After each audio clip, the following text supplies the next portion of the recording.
Thank you. I was asked to speak today about the greatest challenge in healthcare facilities management as I see it. But the fact is there's not just one top challenge in facility management. Facility managers work in a field today and they point to a coming wave of retiring workers, corporate consolidation, infection prevention, workplace safety, supply chain reliability, and a dearth of experienced leaders. They also face turnover in administration, shifting regulatory requirements, and financial constraints. And to address them all, we have just one facility manager. There's an adage that says, if my only tool is a hammer, then every problem looks like a nail. But our problems are not all nails.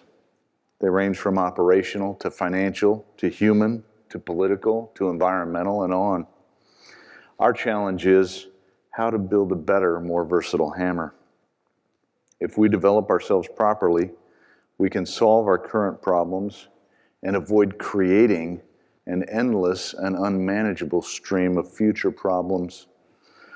Among the ideas that W. Edwards Deming, the father of the quality movement, taught was that in his observation, 85% of all problems in the workplace are caused by management action.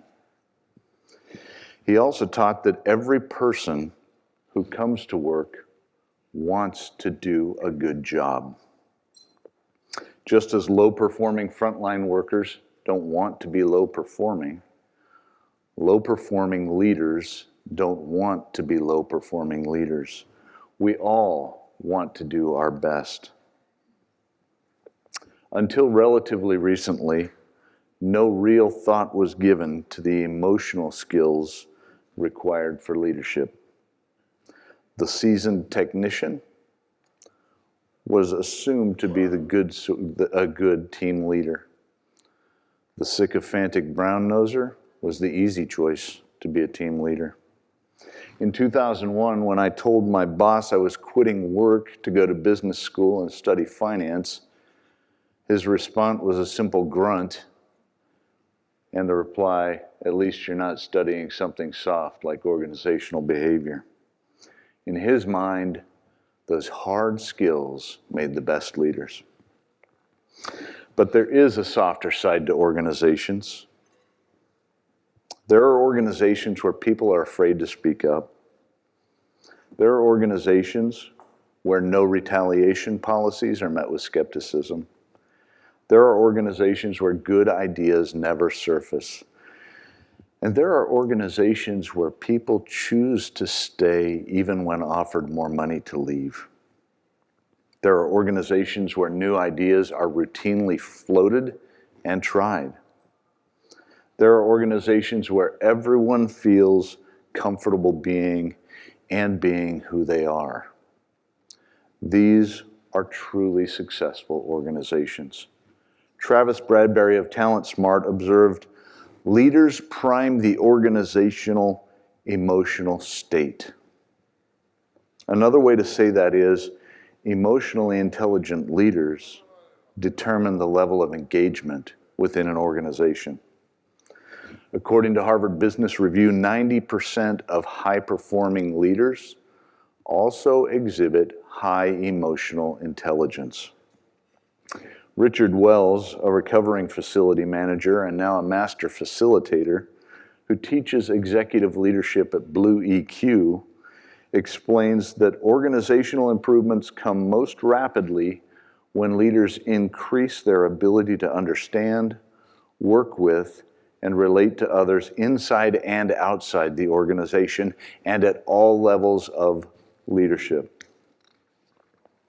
The most successful facility managers will have high emotional intelligence or high EQ. Let me insert this caveat here. This is not a program that you can turn on and off. This is not a fad that you can just drop. If you choose to improve the emotional intelligence in yourself, in your leadership team, or in your broader organization, you must go all in. changing culture, and internal and organizational culture is a continual process that often takes years. So buckle up for a wonderful journey. The basics of emotional intelligence are self-awareness, self-regulation, empathy, motivation, and social skills. Self-awareness includes understanding our blind spots. Have you ever met someone who thought they were a great people person, but whose method of connecting included tone-deaf comments or mildly off-putting jokes? That's a blind spot. Have you ever had someone ask you a question, and then before you finished answering, they take out their phone and start looking at it instead of you without realizing what they're doing? That's a blind spot. Becoming aware of blind spots requires a willingness to be vulnerable and teachable. Ask a trusted friend or a colleague for honest feedback and be ready to hear things that will probably make you uncomfortable. Improving self-awareness includes taking the time and effort to get comfortable with that feedback and make changes to the way we act, speak, think, and even changes to the way we are. The exasperating interview question, "Tell me about your greatest weakness," is not an invitation to confession. Nobody wants to hear, "Well, I drink too much and I kick the dog when I come home." It's a way that we can assess self-awareness in a candidate. Okay? A person who struggles to think of an example of a weakness may be exhibiting a lack of self-awareness. We all fall short in at least one area. Similarly, a person who readily has a long list of weaknesses may have a blind spot toward their own strengths and their own good attributes. Self-regulation is not smothering natural feelings or pretending to be someone you aren't. It's allowing yourself the time and thought you need to choose the appropriate action for the situation. Increasing the time between stimulus and angry surgeon walking into your office and response can be the difference between a productive conversation and a lost chance at a relationship. Now imagine your reaction if someone were to burst into your office shouting excitedly, "There's a pipe leak in labor and delivery." Did you see yourself cursing, grabbing your safety vest and radio and rushing for the door? Now imagine your response being a slow intake of breath and the calm question, "What are we already doing to address it?" How do you think your calm and measured response will affect the person delivering the bad news? Practicing a pause, even as long as 10 seconds before responding, is a good place to start. Try it when the stakes are low. A friend asks, "Where do you want to go to lunch?" Your spouse, my spouse, says, "I bought us tickets to go see a musical." Wait 10 seconds. Think about the situation. Think about the person involved. Then give your response. You might just be surprised how different it is from the one you would have given just a short time before. When I was a young facilities director, my maintenance manager walked into my office very slowly and said, "I made a mistake. I'll resign if you need me to." That's how he started our conversation. He had ordered street signs to replace the ones on campus that were faded and cracked, and didn't realize that road signs are bigger than street signs. He'd wasted $5,000 of our very tight budget. I said, "Resign? I don't want you to do that. I just spent $5,000 for a lesson. I don't want to have a new guy learn it too. Empathy requires, empathy helps reinforce emotional safety. Let's look at one understanding of the word. Sympathy and empathy are related. To illustrate their differences, we could see sympathy as realizing that someone's in a bad situation and saying, wow, I hope they get out of that situation. Empathy, on the other hand, is being willing and able in our mind's eye to stand in a bad situation with someone else and say essentially, wow, this is a tough situation. And then understand how being in that situation might affect the person's actions, decisions, conversations, their paradigm. In the workplace, empathy might include remembering that we were all the new kid once and how that felt, and then being patient and generous with newer colleagues who are struggling to adjust and succeed. I have a seasoned manager on my team right now who is constantly almost joking about getting fired when problems come up. And I wonder at the kind of person he must have worked for in the past. And I wonder how badly he must have been treated. Because I understand that sensitivity, I'm very careful about the things I say, especially when I'm tempted to joke around. And I take a little extra time when we talk to tell him about specific things that I notice and appreciate that he does. Motivation refers not to our willingness to do something, but in this case, why do we do something? What are our motives in holding one-on-one meetings with team members? What are our motives in tracking key performance indicators? What are our motives in sending a wedding gift or funeral flowers? Our motivation must be pure and transparent and as altruistic as possible. Others can sense why we do things. When we seek the best outcomes for all parties involved, our motivation is clear and we demonstrate a higher level of emotional intelligence. We create an environment in which our teams feel safe and can flourish. In 2018, I made some restructuring changes in my organization that resulted in elimination of 20 positions. I met with the teams affected and explained my commitment to helping them find other positions in the company, whether it was on a different team or filling a vacant position. And one person in the auditorium raised his hand and called out, "Whose idea was this cut anyway?" An auditorium full of agitated maintenance workers is not a comfortable place to stand. And my mind was racing for an answer. But I heard myself say, it was mine. It was a hard decision, but I believe it was the right one. After the meeting, and as people filed out of the room, one worker came up to me and extended his hand. As we shook hands, he introduced himself and said, "I'm one of the 20 people whose jobs you took away. Thank you for your integrity in answering the question about decision making." Social skills include the ability to have conversations, to read verbal and nonverbal cues, and awareness of others.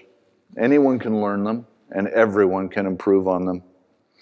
Social skills related to emotional intelligence include being present, asking appropriate questions, waiting for someone to finish speaking before you start speaking, and avoiding one-upmanship.